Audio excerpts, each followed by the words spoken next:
Hai sahabat Galaksi, kira-kira dalam menjual suatu produk, kita harus mengutamakan fitur atau manfaat ya?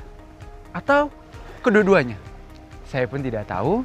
Mari kita simak video berikut ini, sama-sama kita belajar dan cari tahu mana yang lebih penting, fitur, manfaat, atau keduanya. Boom! Ada dua hal yang dapat kita tonjolkan pada saat kita merekomendasikan sebuah produk kepada customer, yaitu adalah fitur dan manfaat. Tapi ingat, sebelum kita merekomendasikan sebuah produk kepada customer, kita harus mengetahui terlebih dahulu apa perbedaan dari fitur dan manfaat. Di mana manfaat memberikan informasi mengenai kelebihan dari sebuah produk yang kita tawarkan kepada customer. Sementara, fitur merupakan karakteristik atau fakta-fakta yang terdapat pada produk yang kita tawarkan kepada customer.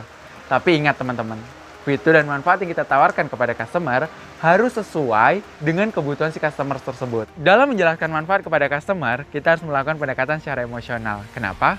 Karena manfaat menjadi dasar customer untuk memilih produk yang kita tawarkan. Nah, sementara pada saat kita menjelaskan fitur, kita harus melakukan pendekatan secara fungsional. Kenapa? Karena untuk meyakinkan customer membeli atau memilih produk yang kita tawarkan. Untuk memudahkan teman-teman dalam memahami fitur dan manfaat, saya ada satu contoh nih. Contohnya adalah pada Samsung Galaxy S10 Plus. Samsung Galaxy S10 Plus memiliki fitur Power and Share, di mana Samsung S10 Plus dapat membagi baterai yang dimiliki kepada handphone yang sudah support kepada wireless charger. Nah, manfaatnya apa? Manfaatnya dapat memudahkan customer untuk bertukar daya baterai tanpa harus membawa power bank dan pengecasan lainnya. Karena apa? Karena di S10 Plus sudah memiliki Power and Share. Setelah kita mengetahui atau memahami mana yang menjadi fitur, mana yang menjadi manfaat, maka langkah selanjutnya adalah kita menggali kebutuhan customer. Dalam menggali kebutuhan customer, kita memiliki 3 langkah. Yang pertama adalah dengan memberikan pertanyaan informasi.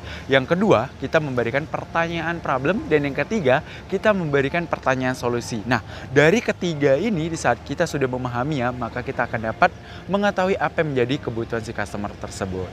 Setelah kita menggali kebutuhan si customer, maka langkah selanjutnya adalah kita mengetahui waktu yang tepat pada saat kita menyampaikan solusi kepada customer. Yang pertama adalah di mana di saat kita sudah mengetahui apa menjadi kebutuhan si customer tersebut. Waktu yang tepat kedua adalah di saat customer sudah mengkonfirmasi kepada kita bahwasannya apa yang kita pahami terhadap kebutuhan si customer adalah tepat menurut si customer tersebut.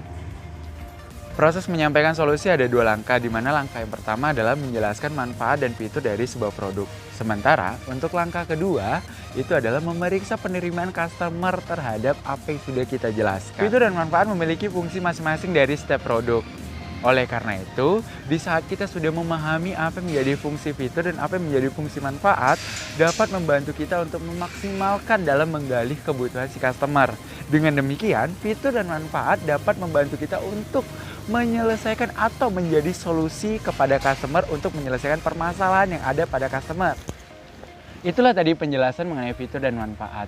Jadi kita udah sama-sama tahu ya bahwasannya fitur dan manfaat itu sama pentingnya. Dan kedua-duanya harus kita jelaskan kepada customer agar kita bisa dapat merekomendasikan produk yang ingin kita tawarkan. Karena apa? Karena fitur dan manfaat dapat membantu untuk menyelesaikan atau memberi solusi kepada customer. Oke, happy selling. Bye-bye.